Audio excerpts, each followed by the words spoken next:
Big feelings after school, surviving the 3 p.m. collapse. You know that moment when your child finally walks through the door after a long school day, eyes tired, lips tight, and it's like a storm cloud suddenly rolls into your living room?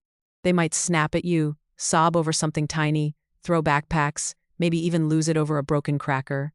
You find yourself wondering, why does my child keep it together all day for others, then completely fall apart for me?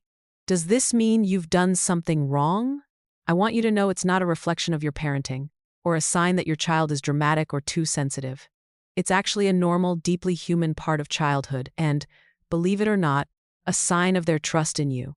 Today, I'll help you really understand the after-school restraint collapse, so you'll know it's not a mystery or a character flaw, but pure brain science and emotional safety in action.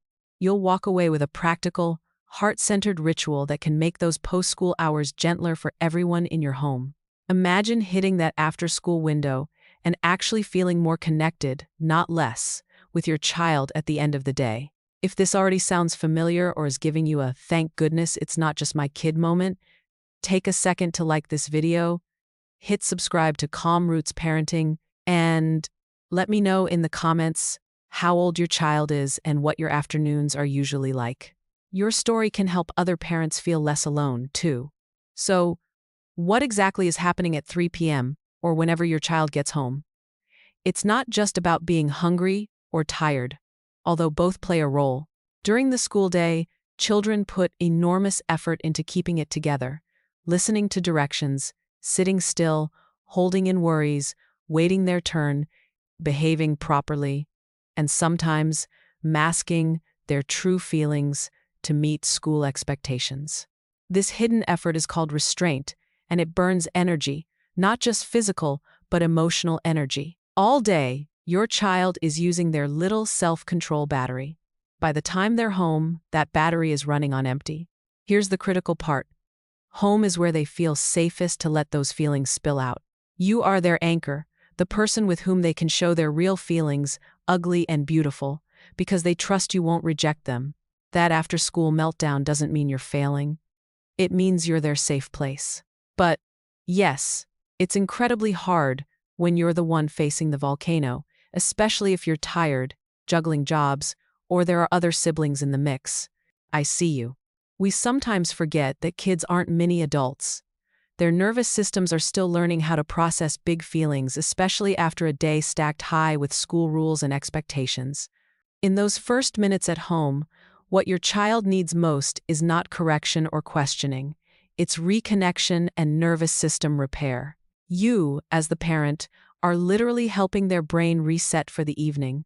Let's dig into what actually helps, and how a simple after-school ritual can transform your afternoons from battlegrounds into peaceful reunions. Think about your own evenings after a tough workday. Imagine coming home, and instead of being peppered with questions or judgments, you're welcomed by someone who senses your mood and gives you space to land softly, perhaps even offering you a favorite snack or a wordless hug. Kids crave exactly this kind of landing. Even if they can't say it, that's where our ritual comes in. Not just one tip, but a sequence that honors your child's brain and body. First, before addressing your child's feelings, check in with yourself. If you're tense, irritable, or rushing, your child will sense your vibe immediately.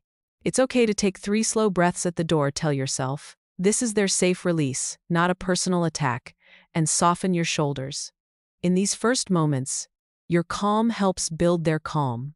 You're modeling regulation, the foundation of emotional intelligence. Second, resist the urge to ask questions the moment your child walks in. Instead of, "How was your day? Did you eat your lunch? Do you have homework? Why are you upset?"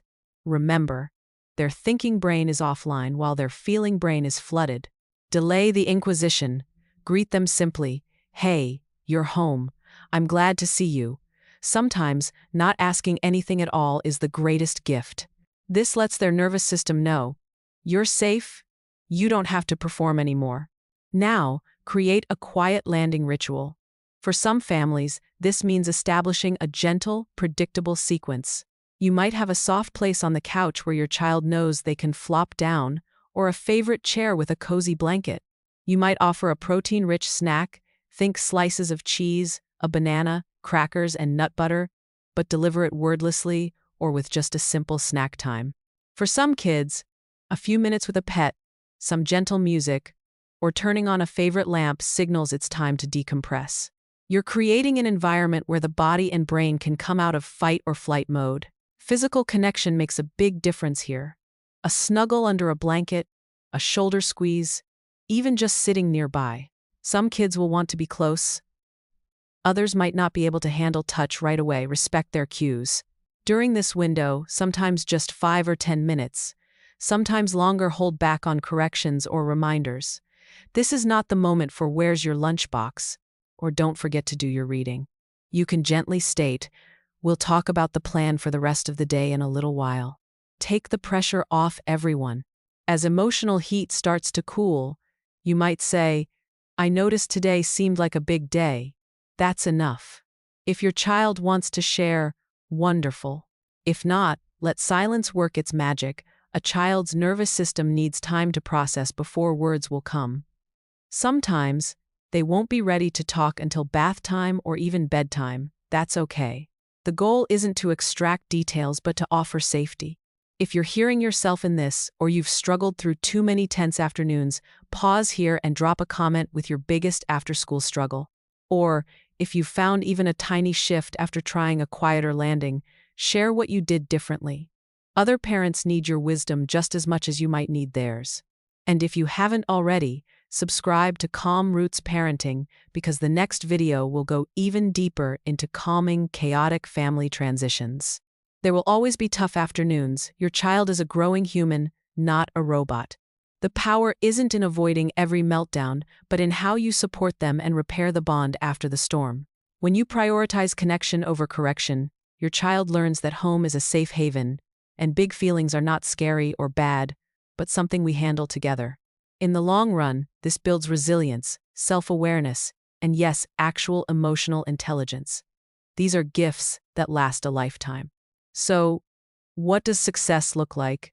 Some afternoons, it's just less yelling or fewer tears.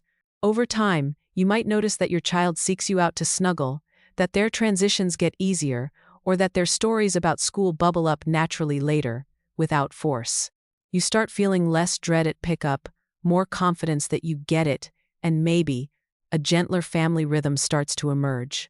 Remember, no fancy toys or expensive systems needed, just your warmth, presence, and willingness to see beneath the behavior to the need. Here's my challenge for you. Try this quiet after-school landing ritual for an entire week. Notice if your child settles a bit faster, if you feel a little more centered, or if your evenings begin with a touch more peace. Come back and tell us in the comments what changed. Even one small improvement is worth celebrating. Like, subscribe, and let me know if you're in for the challenge. And for more ideas on building stronger, calmer routines with your kids, check out the next video on our channel. You are not alone on this journey. You are the safe harbor for your child after a long, stormy day. With each gentle reconnection, you are building not just their brain, but their lifelong sense of emotional safety and trust.